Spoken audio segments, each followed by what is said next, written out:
Hi there, today I'm going to show you how to install DriveStrike for Ubuntu and Debian-based Linux devices. As with anything else, you can go ahead and go to the install page and send an invitation to anyone that you want to install DriveStrike.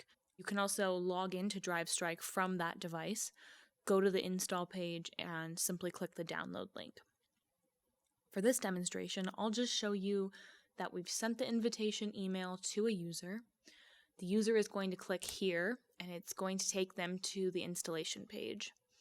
Since it already recognizes that we're here on Ubuntu, we're just going to go ahead and click where it says click here and save the file to the machine. Now we're going to go ahead and open up a terminal to complete the installation.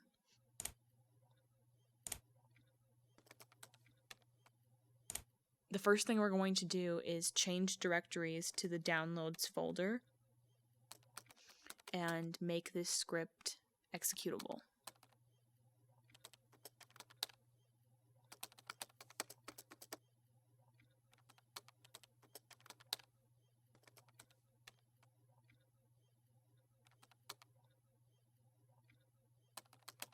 And then from here, we're going to go ahead and execute that script for the install.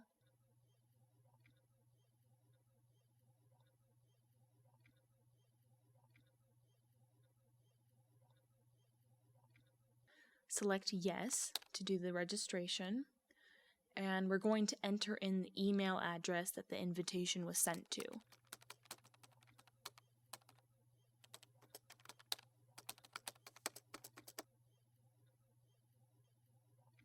The system will indicate that it started the service and that the registration was complete and successful.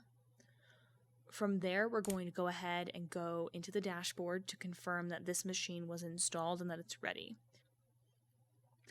We'll go to the details page, and on the details page, since this is a virtual machine, we won't get a Wi-Fi fix because it's NATed into my network, but you'll have the locate, lock, reboot, and wipe options available. The device details will be listed under device info. You can refresh those and fetch new information at any time. And finally, any commands that you issue to the device will show up in the history section right down here. That covers the installation process for Ubuntu and Debian-based Linux devices. If you have any questions, of course, feel free to give us a call at 877-375-2468 or send us an email, support@drivestrike.com.